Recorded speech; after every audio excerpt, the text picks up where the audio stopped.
Olá, turma! Hoje a nossa aula será para a disciplina de Psicologia da Saúde nos cursos de Enfermagem e Nutrição, tá bom? A gente vai conversar um pouquinho sobre o normal e o patológico. Nós vamos ter como referência para a aula de hoje o livro do Gangler, do mesmo nome, o normal e o patológico. E a gente vai iniciar a discussão aqui um pouquinho do que diz respeito ao que seria esse normal, do que seria o patológico, tá bom? Que organizar a ordem. Ele traz um recorte histórico também do que diz respeito ao processo do que é esse normal na história, né? Se a gente for pensar como é que o que seria esse estado patológico, ele questiona com a gente se o estado patológico seria apenas uma modificação quantitativa do estado normal. Então, se a gente pensar o que é normal, né? Eu começo questionando com vocês. A gente pode partir de diversos lugares pensando sobre o que é esse normal, porque o normal ele é relativo, né? Se vocês concordam comigo, quando a gente pensa, tal coisa é normal, normal onde, em que contexto, para quem? Então isso é muito relativo e a gente tem que levar isso em consideração. E aí ele traz recorte histórico do como também o processo de saúde e doença ele mudou no decorrer do tempo. A gente já viu em sala de aula o quanto esse percurso, esse entendimento mudou. A gente parte desde a ideia de que a doença era um castigo de Deus, como as grandes pragas, por exemplo, até a ideia atual que a gente compreende o adoecimento a partir de uma perspectiva biopsicossocial. Eu até brinco com vocês que a palavra mais importante da nossa disciplina é essa, biopsicossocial, essa compreensão desse sujeito que é integral. Ele é biológico, ele é psicológico e ele é social também. Nós não podemos entender, compreender o sujeito somente a partir da perspectiva biológica, por exemplo. Então, a gente tem que considerar esse indivíduo integral como um todo. E aí a gente vê o quanto nos primórdios, né, o entendimento de saúde e doença eram ligados a questões naturais. Essa influência da natureza, da divindade, então era sempre algo muito externo ao corpo.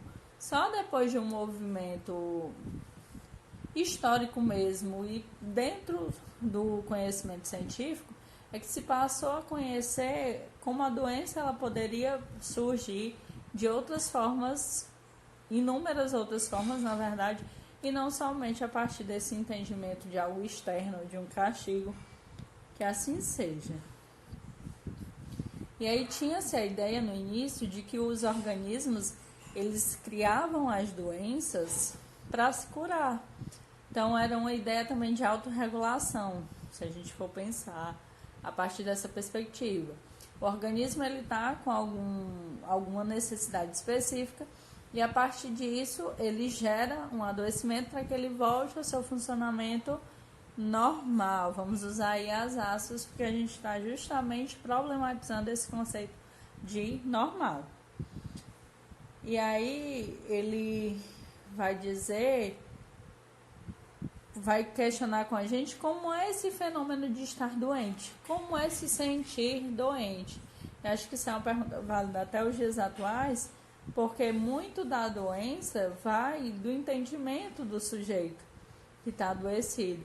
Como é que aquele sujeito percebe essa experiência? Essa experiência tem trazido alguma compreensão para ele tem pensado de alguma forma, ele tem repensado a própria vida. Então a gente tem que pensar, né, a partir dessa perspectiva de como é que o sujeito entende a doença. E aí ele traz um dos pontos chaves da nossa aula de hoje, que diz respeito a gente diferir doença de saúde e diferir patológico de normal. Porque o que a gente acaba naturalmente fazendo? Colocando essas coisas em extremos opostos, como por exemplo, ou eu estou doente ou eu estou saudável, como se fosse impossível estar as duas coisas. Ou você está doente ou você está saudável. Estar as duas coisas é impossível. Assim como o normal e o patológico, eles também entram nessa seara. Porque quando a gente pensa, fulano não é normal. Quando a gente escuta isso, ou quando a gente fala, a gente está se referindo ao quê? A um sujeito que difere do comum. Mas também o que a gente está associando às vezes? A um sujeito que é doente, que é patológico em alguns quesitos. Então a gente acaba fazendo essa distinção de que ou eu sou saudável, ou eu sou doente, ou eu sou patológico, ou eu sou normal.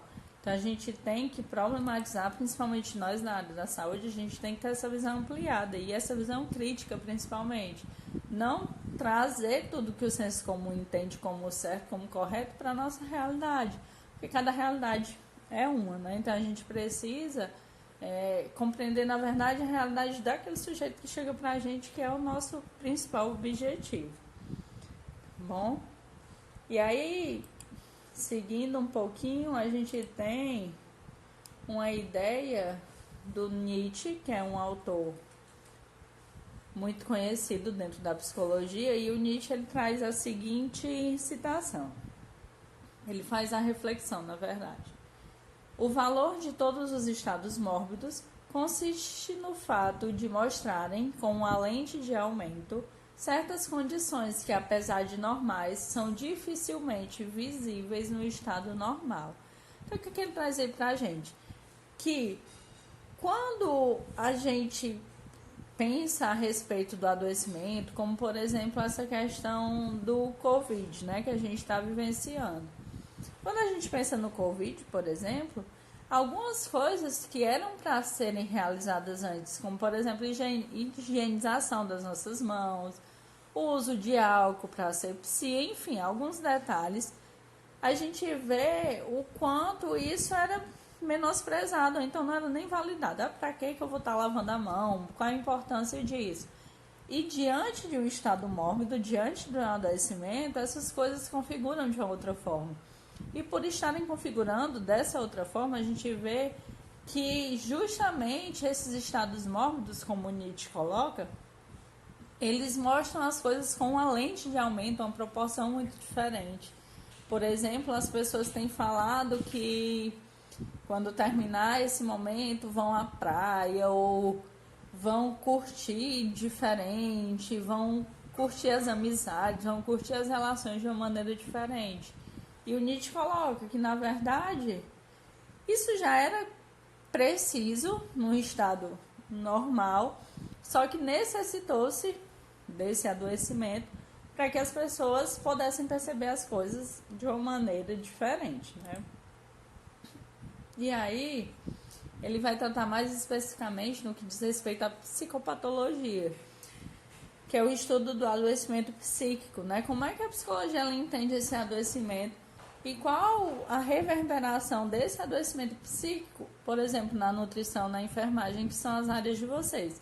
Como é que a gente vai pensar no adoecimento psíquico a partir dessas referências, desse normal, desse patológico? Como é que eu vou compreender a psicopatologia a partir dessas perspectivas? E aí, para o Lagarde, ele diz que a psicopatologia ela vai constituir uma fonte de documentos utilizáveis em psicologia geral. Então, ele diz que, na verdade, a psicopatologia ela vai lançar essa luz diante de uma psicologia que é geral e que a psicopatologia vai ser uma posição diferente ou um modo diferente de compreender isso. Tá bom? E aí a gente vai trazer a noção do sujeito adoecido. Como é esse sujeito adoecido? Como é a compreensão psicológica desse sujeito? Vamos pensar em exemplos das realidades profissionais de vocês. Vamos pensar, por exemplo, numa pessoa obesa ou numa pessoa que precise de um acompanhamento com um enfermeiro semanalmente ou diariamente, de ter que tomar injeção, enfim, que necessite desse auxílio. Como é que essa pessoa ela se percebe nesse processo? como é estar doente para ela. E aí a gente diz que o autor, na verdade, vai dizer, desculpa, que esse sujeito, ele se encontra alienado do processo dele. É um sujeito que, de certa forma, ele não está compreendendo bem como é que está se dando seu processo, como é que tem acontecido isso. E aí ele fala que esse sujeito está alienado não somente das outras relações, então não é a relação dele com os outros, mas sobremaneira a relação dele com ele próprio. Então como é que aquele sujeito se percebe? Qual a visão de vida dele agora, por exemplo, a partir desse adoecimento, o que é que mudou, quais as perspectivas desse sujeito a partir desse momento. E aí ele vai trazer uma das contribuições mais importantes desse texto, que é a busca de que a gente compreenda o sujeito de uma maneira singular. Ele diz assim, que cada um tem uma maneira de ser inteiramente singular.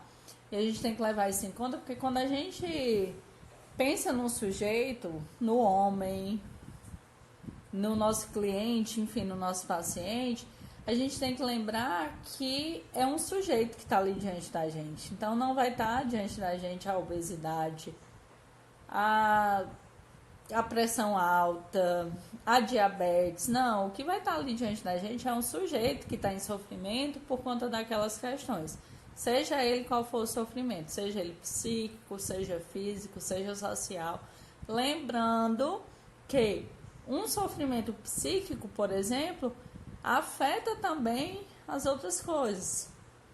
Se a gente pensar, por exemplo, numa pessoa com diabetes, ela fica restrita de comer as mesmas coisas que os amigos quando eles saem, por exemplo. Então a gente vê o quanto um adoecimento físico ele impacta no social e vai impactar também, obviamente, na questão psicológica. Então a gente tem que levar em consideração esse indivíduo sempre nessa perspectiva do todo. E aí ele traz também para a gente uma percepção de vida diferente, ele diz até uma consciência concreta no que diz respeito à vida, que só é permitida através da doença. E eu acredito que isso seja muito válido e a gente esteja percebendo isso de uma maneira muito viva nos dias atuais, porque se a gente pensa em comportamentos que a gente tinha anteriormente, comumente, por exemplo, ir no supermercado, ou até mesmo trabalhar, conversar com os amigos, enfim, comportamentos que eram comuns, tranquilos do dia a dia, eles ganham uma outra dimensão quando a gente passa a perceber a doença. Quando vem, por exemplo, o medo da morte ou o risco dessa morte.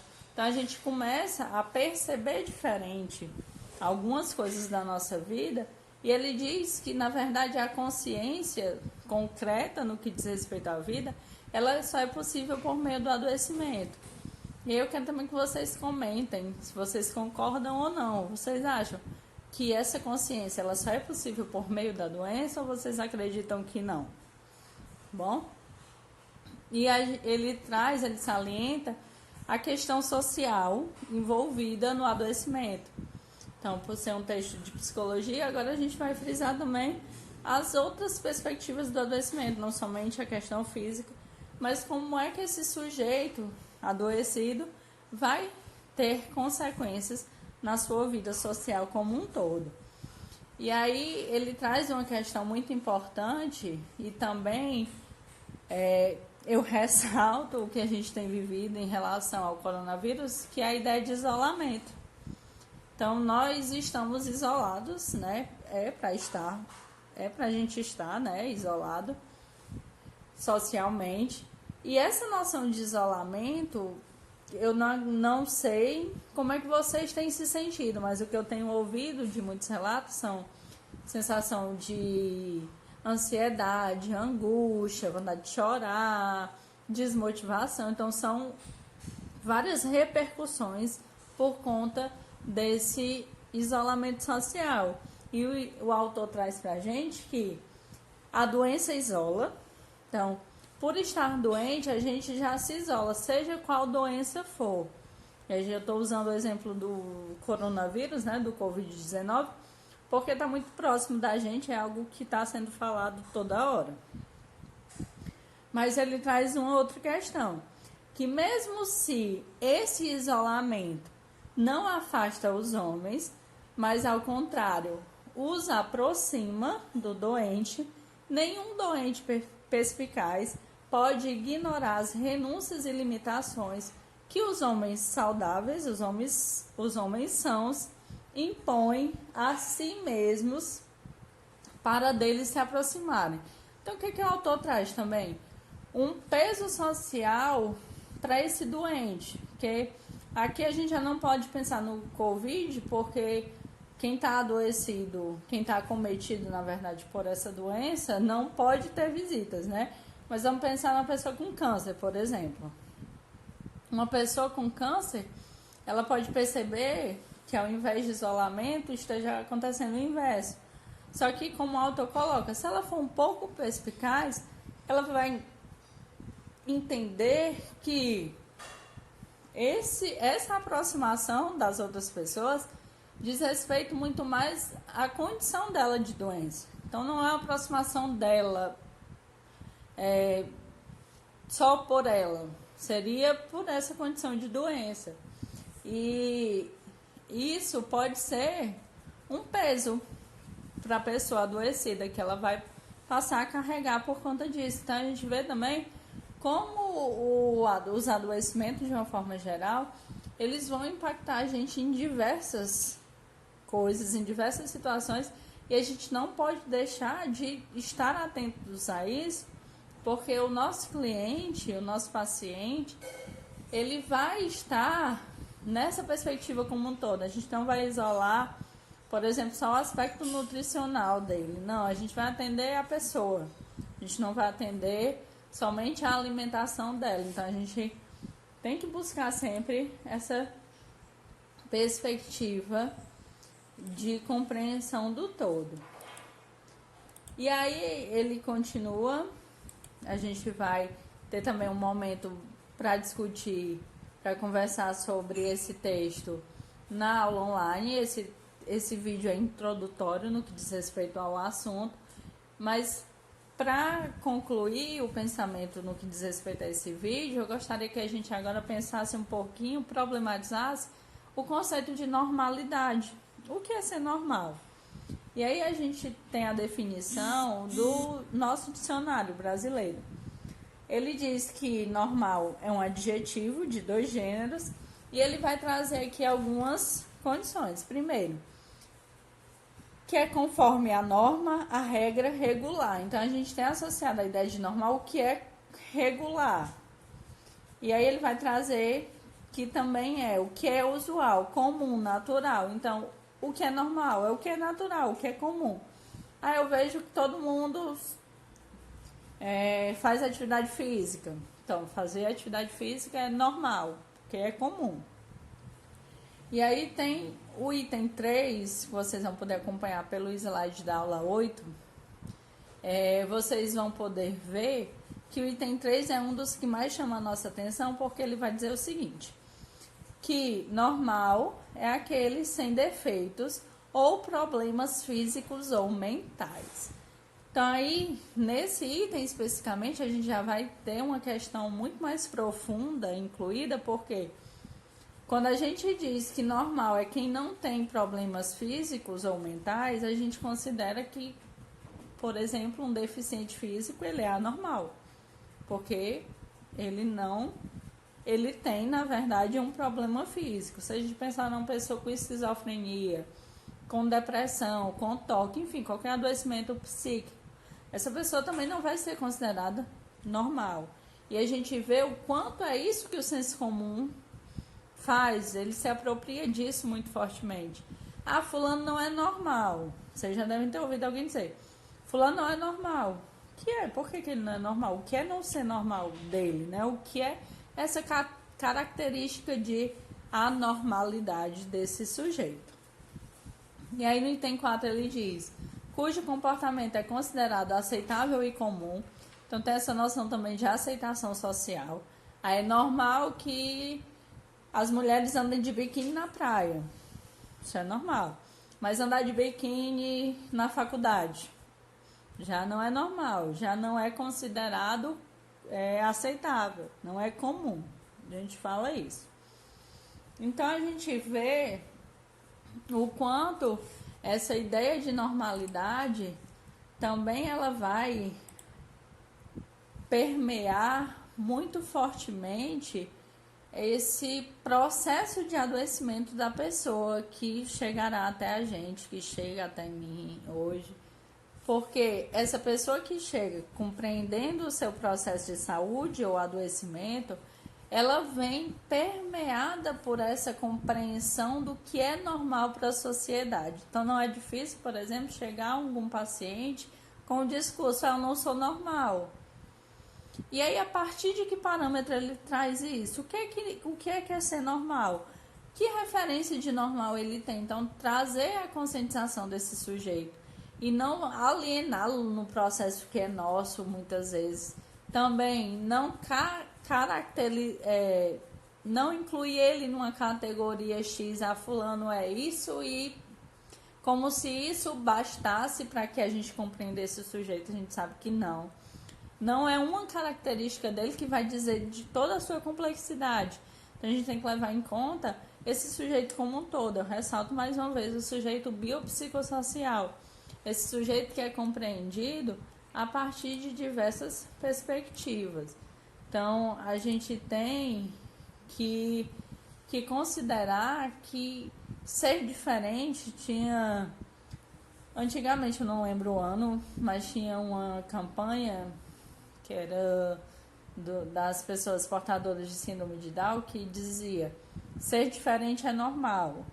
E trazer essa ideia para o nosso dia a dia, para o nosso fazer profissional, é crucial, porque se a gente vai para a regra do senso comum de que tudo que difere dessa linha de padrão é anormal, é ruim, e a outra questão muito importante, porque o que a gente considera normal, a gente associa necessariamente a algo bom. Então, ser normal é bom. E o contrário também. E aí o contrário vale. Ser anormal é ruim. As pessoas consideram ruim não serem normais. E aí a gente traz uma implicação social muito grande no que diz respeito às pessoas, porque elas se consideram anormais e, consequentemente, elas se consideram ruins, se consideram menores por N questões. Então, a gente precisa que esse sujeito, ele se aproprie do seu percurso, que ele considere que aquela doença é um momento da história de vida dele. Sempre eu falo, vamos recortar a história, vamos fazer esse traço histórico com a pessoa, e às vezes é fazer isso junto com ela mesmo, para que ela perceba que aquele momento em específico é um momento da vida dela, não será para sempre, ou mesmo que seja, não será da mesma forma sempre, porque ela vai poder fazer uma série de coisas que vão melhorar as suas condições minimamente, se for o caso. Então a gente vê a importância de nós profissionais da área da saúde não seguirmos o que o senso comum acredita, da gente problematizar as coisas, da gente levar o nosso paciente, o nosso cliente a se conscientizar das coisas, né? Como é que esse cliente está percebendo? Vamos ouvir dele, vamos conhecer ele. Então, a aula de hoje a gente vai conversar sobre esses conceitos de normalidade. Na verdade, na aula referente a esse texto, a gente vai conversar sobre esses conceitos de normal e patológico e as implicações disso para o nosso fazer profissional, tá bom? Então, eu espero que vocês curtam o vídeo, assistam, comentem, vamos problematizar mesmo esse conceito de normalidade e entender que nem tudo que é normal, aliás, que o normal não é necessariamente bom, que o diferente não é necessariamente ruim. Então, vamos fugir desses padrões que são impostos aí pela sociedade, tá bom? Então, gente, um grande abraço e até a próxima.